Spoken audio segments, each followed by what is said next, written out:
Everything shifted without warning.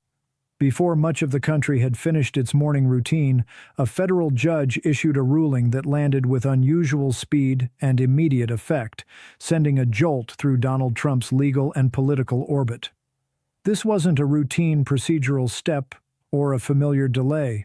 It was an order requiring prompt action, with consequences beginning to take shape almost instantly. People familiar with the former president's legal team described a moment of real urgency. For years, Trump's strategy had relied on time, appeals, counterarguments, media responses, and carefully paced legal maneuvering. This time, that buffer wasn't there.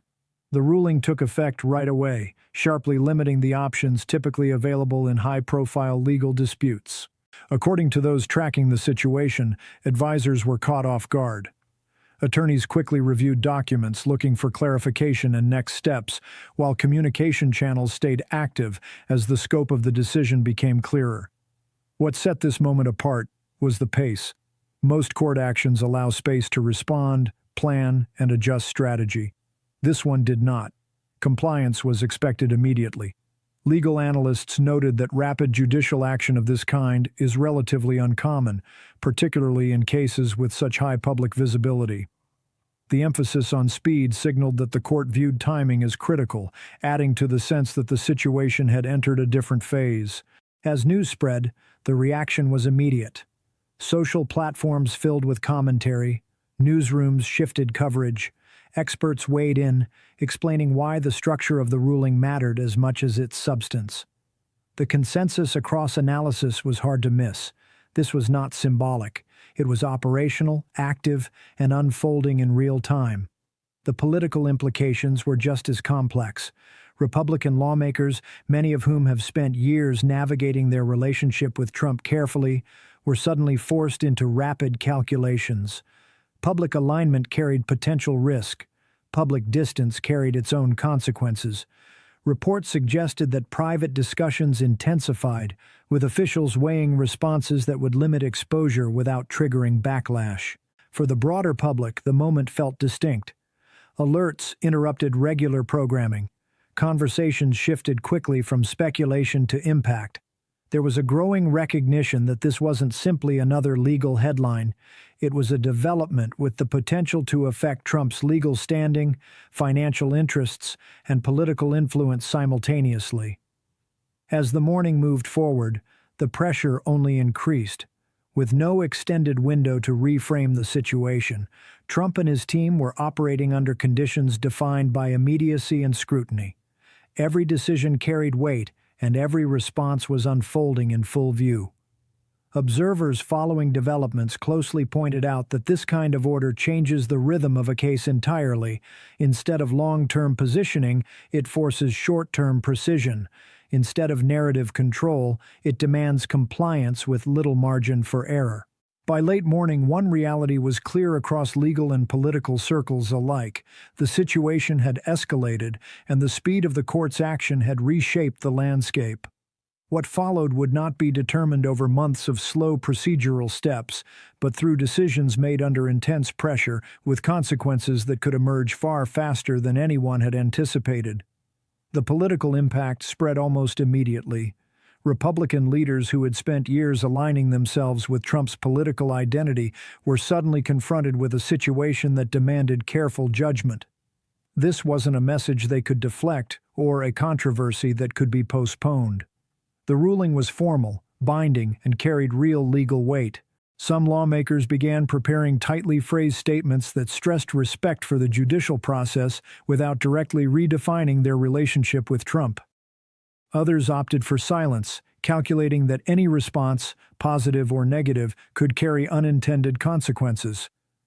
Long-standing internal tensions within the party, often managed quietly for the sake of unity, were becoming more visible under the pressure of a fast-moving situation. Media coverage intensified rapidly. Breaking news banners appeared across networks as analysts moved to explain why this ruling stood apart from more routine court actions. Legal commentators emphasize that orders requiring immediate compliance are uncommon, generally issued only when delays could lead to significant or irreversible consequences.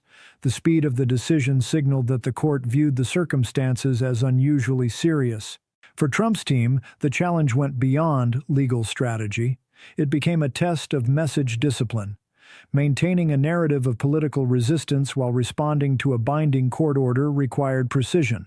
Advisors reportedly scrutinized every public statement, fully aware that tone and wording could influence both legal interpretation and public perception. The aggressive posture often used in past controversies now carried added risk. Online reaction escalated just as quickly. Supporters framed the ruling as an example of political bias, while critics focused on the implications of judicial enforcement and accountability. The constant stream of commentary created a cycle in which speculation traveled almost as fast as verified information, increasing the pressure on those involved. By late morning, one thing was evident to observers across the political spectrum. This was not a development likely to dissipate with the next news cycle. The immediate nature of the court's order had altered the landscape, introducing a level of urgency that reshaped both the political conversation and the decisions that followed. Trump was no longer operating on a long timeline, relying on procedural maneuvers or media strategy to slow events down. The pressure had become immediate. Every decision carried consequences, and even small miscalculations now came with outsized risk. The pace had accelerated, and the margin for error had narrowed sharply. As the situation evolved, the strain on Trump's inner circle intensified. Advisors who had spent years managing crises through delay and controlled messaging were now facing a fundamentally different challenge. The court order wasn't just another filing to contest, it functioned as a clock. Compliance deadlines were real, and the implications of missing them were tangible. Attorneys worked continuously, reviewing each provision, each requirement, and each possible interpretation. According to people familiar with the process, the conclusion was consistent. There was little room to improvise. Precision mattered, and mistakes could trigger immediate consequences. Privately, Trump was described as more restrained than usual. Publicly, he continued to project confidence and resistance, but behind the scenes, the seriousness of the moment was reportedly clear. Multiple meetings were held with senior advisors to assess options, discuss emergency legal moves, and map out what compliance, or partial compliance, might look like. For a figure accustomed to shaping the narrative through visibility and confrontation, this presented a challenge that could not be managed through messaging alone. The political environment continued to adjust in response. Republican lawmakers found themselves navigating competing pressures. Trump's core supporters remained highly engaged, and any sign of distance risked political fallout. At the same time, the binding nature of the order left little ambiguity. Some officials quietly sought legal guidance to understand broader implications, while others drafted carefully balanced responses that acknowledged the seriousness of the situation without taking definitive positions. Media scrutiny did not let up. Each development prompted new analysis, with commentators examining what the ruling suggested about Trump's legal exposure, his political trajectory, and the broader question of accountability.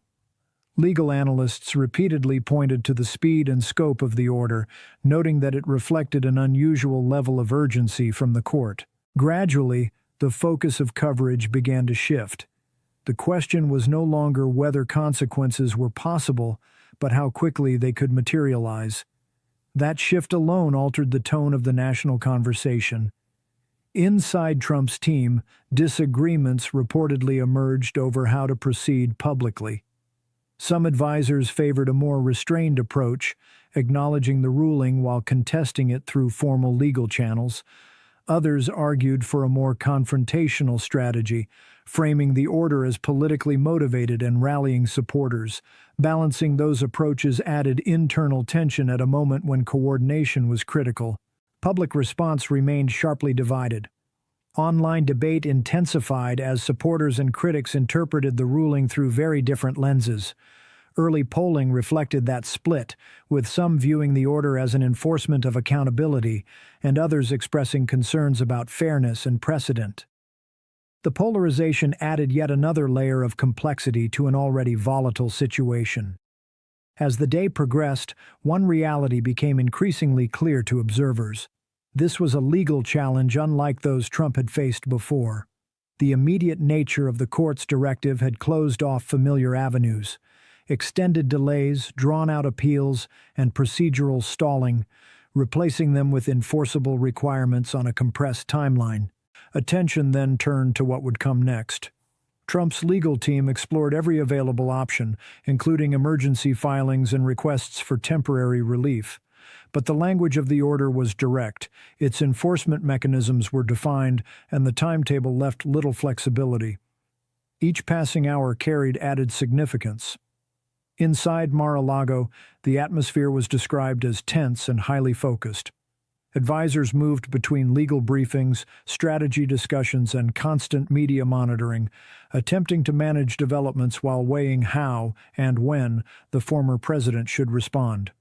The situation remained fluid, and the next steps carried implications that extended far beyond a single court filing.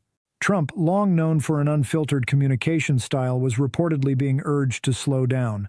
Every post, every statement, every unscripted remark now carried heightened risk.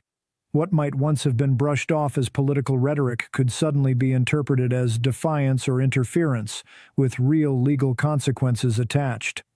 The challenge for advisors was keeping him anchored in legal reality while still preserving the public image his supporters expected. At the same time, the political ripple effects continued to widen. Within Republican circles, the ruling intensified an already uncomfortable debate.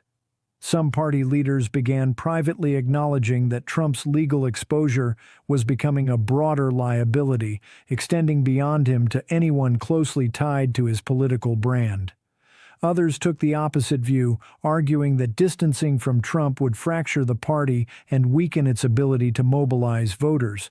The split was no longer theoretical, it was visible and it was deepening. The instant court order became a catalyst for a much larger conversation. Media coverage expanded beyond the immediate facts, with analysts examining what the ruling suggested about the party's future direction and internal priorities. Legal experts dissected the order's foundation and scope, emphasizing how unusual such rapid enforcement measures can be. Some commentators questioned whether the judiciary was stretching its authority, while others defended the action as a necessary response to serious concerns about compliance and oversight. The focus was no longer just on Trump. It had shifted to broader questions about executive power, judicial reach, and institutional boundaries. Throughout the day, Trump's messaging strategy adjusted in real time.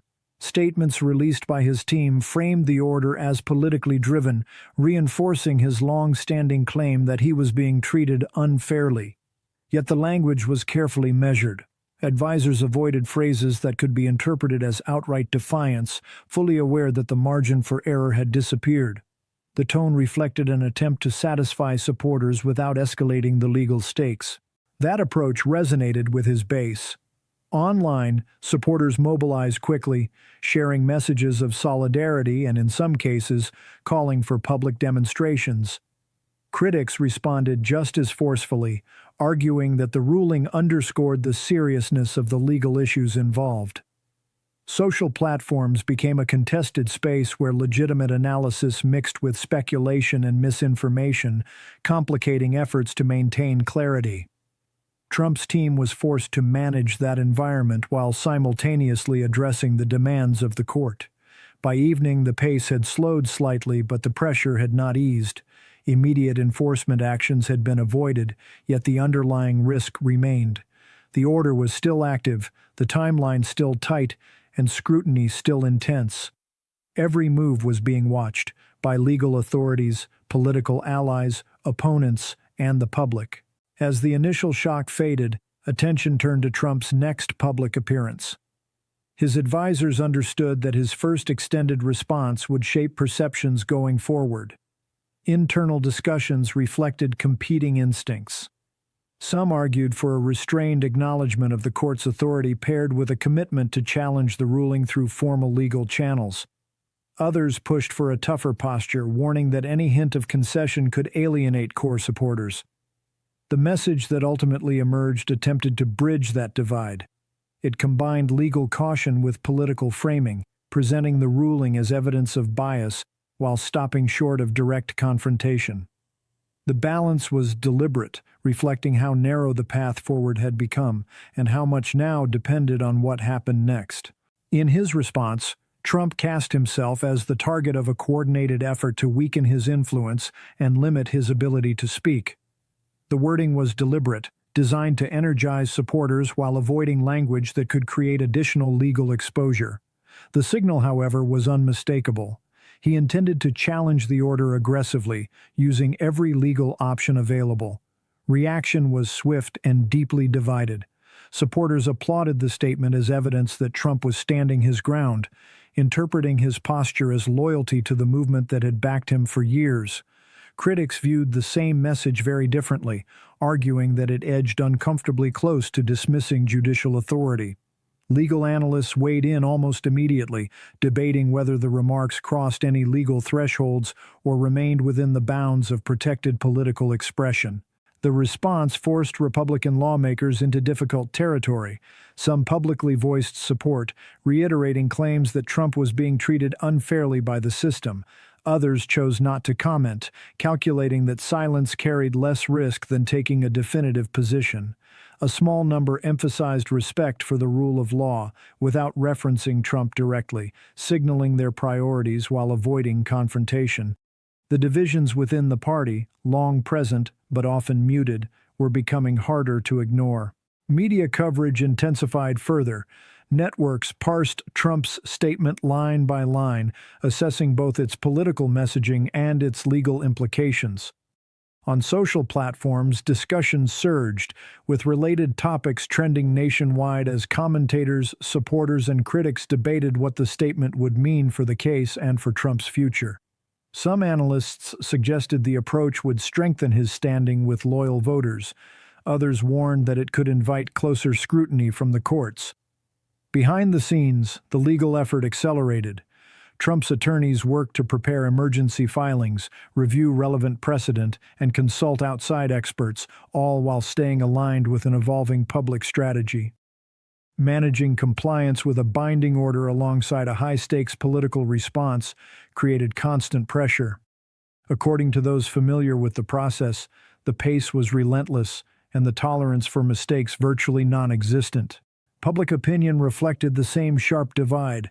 Early polling conducted after the statement showed reactions falling largely along partisan lines. Supporters saw the order as confirmation of their belief that Trump was being singled out. Opponents viewed it as an appropriate assertion of accountability. The split underscored broader tensions that extend well beyond this single case. By this stage, one outcome was clear to observers on all sides. Trump's response had set the tone for what lay ahead. The court order remained in force, the legal fight was far from over, and the political stakes continued to rise. What followed would unfold under sustained scrutiny, with each move carrying consequences that reached far beyond the courtroom. Every move now carried weight, and every decision was being examined from multiple angles at once. What had begun as a legal dispute had evolved into a high-stakes confrontation, one that tested the boundaries of judicial authority, political influence, and public perception simultaneously. As the court's order entered its enforcement phase, the sense of urgency intensified. Federal authorities were formally empowered to ensure compliance, and analysts began outlining what that could entail under the law, ranging from heightened financial oversight to other corrective measures if requirements were not met. While outcomes were still uncertain, the implications were serious enough to trigger immediate action behind the scenes. Trump's team moved quickly to reduce risk. According to those familiar with the effort, lawyers coordinated with financial institutions, accountants, and outside experts to verify that obligations were being met precisely. The goal was clear: eliminate any ambiguity that could invite further scrutiny or enforcement. In this phase, precision mattered more than messaging. Inside Mar-a-Lago, the environment was described as tightly controlled and intensely focused. Legal advisors reviewed transactions, business activity, and public communications with heightened caution, aware that even routine actions could be interpreted through a compliance lens. Trump himself was reportedly more measured than usual, holding closed-door meetings with senior advisors to assess emergency legal options and evaluate the narrow paths available. The gravity of the moment appeared to temper the usual confidence that had defined earlier confrontations. On Capitol Hill, the political balancing act became even more difficult. The binding nature of the order left Republican lawmakers with fewer neutral options. Some began emphasizing constitutional principles and respect for judicial decisions, signaling a careful shift in tone. Others remained firmly aligned with Trump, arguing that the ruling reflected broader political pressures rather than purely legal concerns. The internal divide was no longer subtle, and its long-term impact on party cohesion was becoming harder to ignore. Media coverage surged to near-constant analysis. Developments were reported in real time, with legal filings, enforcement details, and political responses all unfolding in parallel. Legal commentators focused on the mechanics of enforcement, explaining why the structure and speed of the order stood out. Political analysts looked further ahead, debating what this moment could mean for Trump's future, the direction of the Republican Party, and the evolving balance between branches of government. As these threads converged, one thing became increasingly apparent to observers. The situation was no longer defined by speculation or distant outcomes. It was being shaped minute by minute, under conditions where hesitation carried risks and every decision pushed the story in a direction that could not easily be reversed. Trump's public posture and his private reality appeared increasingly out of sync. In public statements, he continued to argue that the ruling was unfair and driven by political motives. Behind closed doors, however, advisors described a far more cautious mindset, one shaped by concern over potential consequences, including financial exposure and the risk of additional legal jeopardy. Managing that divide became one of the central challenges for those around him. The tension was constant. Trump's instinct was to respond forcefully in the public arena, while his legal team pushed for restraint and strict compliance. Every message had to be weighed not just for political impact, but for how it might be interpreted by the court. The result was a careful, sometimes uneasy balance between confrontation and caution. Social media intensified the pressure. Every new report, every anonymous claim, and every official statement was amplified and debated almost instantly. Supporters organized online campaigns opposing the ruling, framing it as an attack on their movement. Critics, meanwhile, viewed the moment as a long-awaited step toward accountability. The volume and speed of reaction blurred the line between verified information and speculation, adding to the overall volatility. As this phase unfolded, one conclusion became difficult to avoid. The immediate court order had turned what might once have been a prolonged legal fight into a real-time crisis. Enforcement mechanisms were active, timelines were compressed, and the cost of miscalculation was high. Trump was operating under simultaneous legal, political, and personal pressure, all while facing sustained national and international attention. The implications extended beyond any single individual. Observers noted that the way this situation resolved could influence future expectations around executive accountability, the reach of judicial authority, and the balance of power within the American system. With each step forward carrying potential consequences, the margin for error remained narrow, and the significance of what followed continued to grow.